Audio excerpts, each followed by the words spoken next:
Welcome to our channel. Today we how to improve legal technology adoption with LawTech step by step clearly. Identify the current legal technology being used within your organization. Evaluate the effectiveness of these tools in meeting your firm's needs.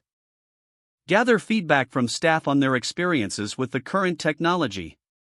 Research and identify new legal technology solutions that align with your firm's goals.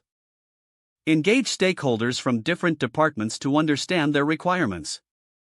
Create a plan for gradual implementation of the new technology. Provide training sessions for staff to familiarize them with the new tools. Encourage open communication to address any concerns during the transition. Establish a timeline for integration with clear milestones. Monitor the usage of new technology regularly to assess its impact. Collect ongoing feedback to identify areas for improvement. Reinforce the benefits of these tools to ensure sustained adoption.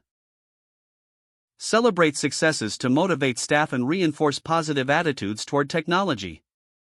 Continuously evaluate and adapt your technology strategy based on evolving needs.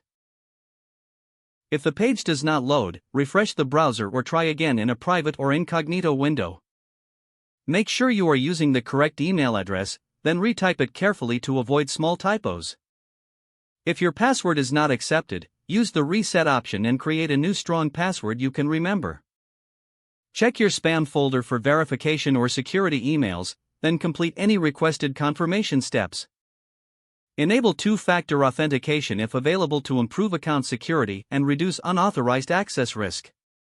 After signing in, review your profile details so your contact information and settings are accurate and current. If you see an error message, note it down and try again after restarting your device and internet connection. Log out when you finish, especially on shared devices, to keep your account and payment information secure. If the page does not load, refresh the browser or try again in a private or incognito window. Make sure you are using the correct email address, then retype it carefully to avoid small typos. If your password is not accepted, use the reset option and create a new strong password you can remember. Check your spam folder for verification or security emails, then complete any requested confirmation steps. Enable two-factor authentication if available to improve account security and reduce unauthorized access risk. After signing in, review your profile details so your contact information and settings are accurate and current. Don't forget to like this video and subscribe to our channel for more step-by-step tech guides.